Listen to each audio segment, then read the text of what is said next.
Hello there, this is James of Snorefest, 1978, and considering that the new Halloween movie released this month is yet another godforsaken cash-in reboot of the Halloween franchise, produced by I will rape every horror movie IP on the planet for every penny that I can gouge from their stinking corpses Blum, it's no surprise that my marathon of quote-unquote horror movies this Halloween has ended almost exactly the same way that it began, with me feeling bored to tears, yelling "Oh for fuck's sake" at the screen, and longing for the sweet release that only death can bring, because in the end, beyond the fact that Halloween 2018 actually had a budget and people will pay to see it, the only significant difference between Halloween Ha Ha Ha I Told You So and Crybaby Lane, the first movie that I panned this month in the video links down in the underbar, is that while Crybaby Lane was utterly tedious, the new Halloween reboot would have been laughable if it wasn't so tedious and hadn't filled me with such sneering contempt. Because first of all, as I say, it's a reboot, a direct sequel to the original movie from 1978, which pretends that no other Halloween film was ever made after that, not least because beyond having essentially the same, Laurie Strode's paranoid obsession is not only destroying her own life, but her family's as well, so it's time for her to stop running and literally face her demon premise as H2O. It also has effectively the same ending as Halloween 2 from 1981, and the creators didn't want to write themselves into a corner by declaring that Michael had survived one inferno at the beginning of the movie, only to then declare that no, he's dead for realsies this time at the end. And this being the case, considering that in this retcon Michael only killed 5 people back before at least half of the cast were even born, the reason why I call Halloween 2018 Halloween Ha Ha Ha I Told You So is that the first full third of the film, which doesn't consist entirely of people longing for and foreshadowing the inevitable confrontation, is everyone expositing endlessly that, "Oh my god, it happened 40 years ago and Michael is locked up for life, so what are you afraid of, Laurie Strode? Why can't you just get over it? Honestly, what do you think is going to happen?" I'm not kidding. Imagine going to see a film about the Titanic in which the first third or more of the film is effectively nothing but the cast discussing ad nauseum how they'll never hit an iceberg because no ship has even spotted an iceberg in 4 decades, so the captain is insane and needs to get over the fact that she was the lone survivor after her ship was hit by an iceberg back when she was only an ensign, although actually it might be a good thing if the ship did hit an iceberg because then she'd have to face up to her demons. Previous video game movies may have failed because they were like watching someone else play the game. How boring is that? But Warcraft is like watching someone read the game's instruction manual to you, loudly. As a matter of fact, speaking of the blunt force trauma that is the exposition in this movie, just how blatant and insulting is it exactly? When the Doctor who replaced Sam Loomis both in-universe and as a character introduces himself to Laurie, she literally says, "You're the new Loomis." Done! But that's not what made me yell, "Oh for fuck's sake" at the screen. Oh no, that came much earlier, when the film recreated the classroom scene from the original movie in which the teacher is talking about fate almost shot for shot, but this time it's Laurie standing outside of the window and not Michael. No. No. Mm-mm. Mm-mm. No. No. No. No. No. No. Hell no. No. No. I refuse. No. No. And then, towards the end of the film, during the final confrontation at Laurie's survivalist compound, they recreate the scene in which Loomis shot Michael off the balcony, but then when Loomis looked down, dun dun dun, he had disappeared. Only this time, it's Laurie who is thrown off the balcony and has disappeared when Michael looks down, with the score even recreating one of the stings from the original movie. Fuck you.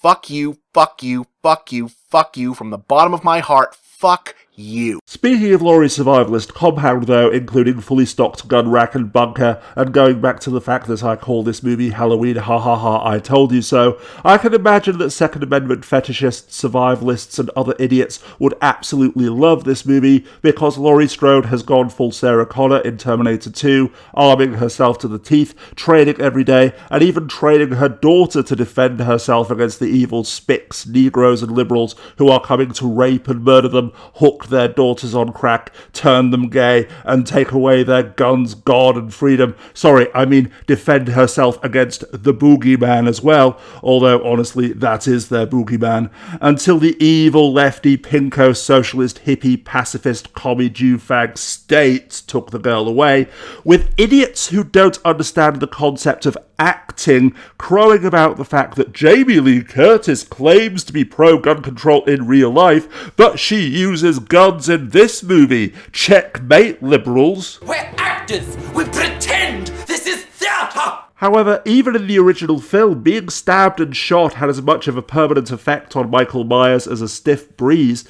Merely looking at the number of armed and trained police officers who are butchered in this movie alone, and how useless weapons are when the family is fighting for their lives, is enough to tell you that the message of this film is anything but pro-NRA. And especially considering that in the end, the entire point of Laurie's survivalist bunker was that it had been a trap for Michael all along, that knowing guns and what have you could never kill him, her only hope had been to trap him and burn the entire house down, meaning that ultimately her arsenal and survival provisions were all for show. The only reason I can imagine why the creators of this garbage made Laurie Strode a gun-toting granny, including the scene of her training with guns, along with the whole ha ha ha I told you so subplot of her estranged daughter hating her for projecting all of her paranoia and neuroses onto her by training her to fight the boogeyman until she was ultimately saved by the state at the age of 12, was that out of sheer laziness they couldn't think of any other means by which to convey the fact that Laurie was alert and prepared while the rest of her family and the townsfolk were all living in denial that would look cool enough in the trailers to intrigue enough people into paying to see the movie, which is of course the number one priority for every film ever produced by that profiteering hack Jason Blum. What about the she's just as insane as Michael and they're two sides of the same coin angle that you spent the first entire third of the movie ploughing into the ground, perhaps building on her quiet suspicion and alertness in the original film by showing that after 40 years it's descended into uncontrollable and crippling paranoia, with Laurie obsessed with hiding and building traps, for example, instead of being a stereotypical badass gun-toting grandma, teaching her daughter to run and hide from everyone as well, which would have been just as, if not more traumatic for a young child, and made her life far more difficult as an adult, thus giving that entire subplot a dozen times more weight and depth.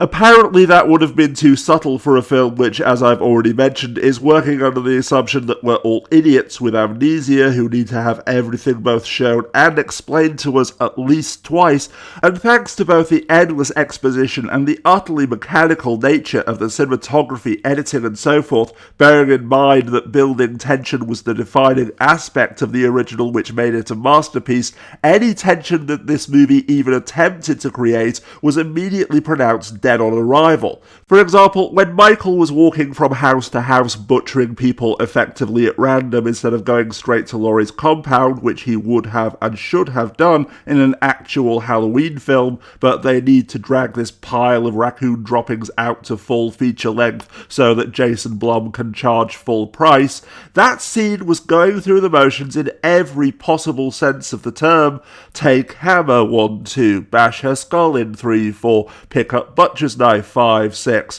which by the way was far too small to be his iconic weapon as far as I'm concerned, meaning that the attempt at a defining moment akin to him putting on his signature mask for the first time in 4 decades ultimately fell flat. And when all is said and done, even though I've literally only just finished watching the film at time of writing, I'm struggling to remember the bulk of what happened in it, because even the fact that Laurie's daughter is married, that the protagonist, Laurie's granddaughter, what was her name again and why should I care, has a father who has a part and lines in the film, feels like an irrelevant side note even to his own family, because ultimately he's just another sack of blood and organs to be dispatched by Michael. Ditto the scene with the teen granddaughter's blonde, sex-having, weed-smoking friend who is babysitting and has a fling with her boyfriend when Michael suddenly shows up and butchers them for no reason whatsoever except to kill time, and because Michael killed a babysitter in the original movie.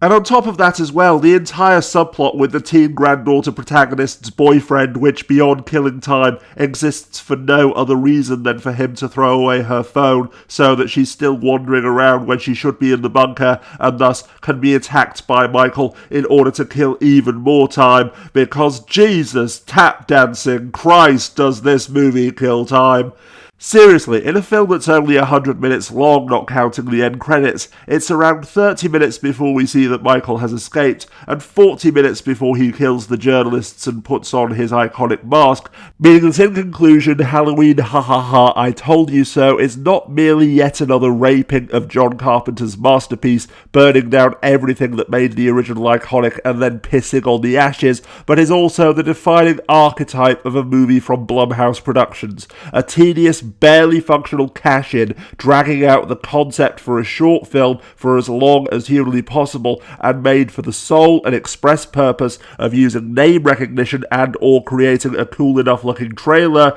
to part the gullible from their money, with the inevitable sequel probably rebooting the franchise yet again, and this time pretending that nothing in the original film happened either, beyond Michael first stabbing his sister back in 1963.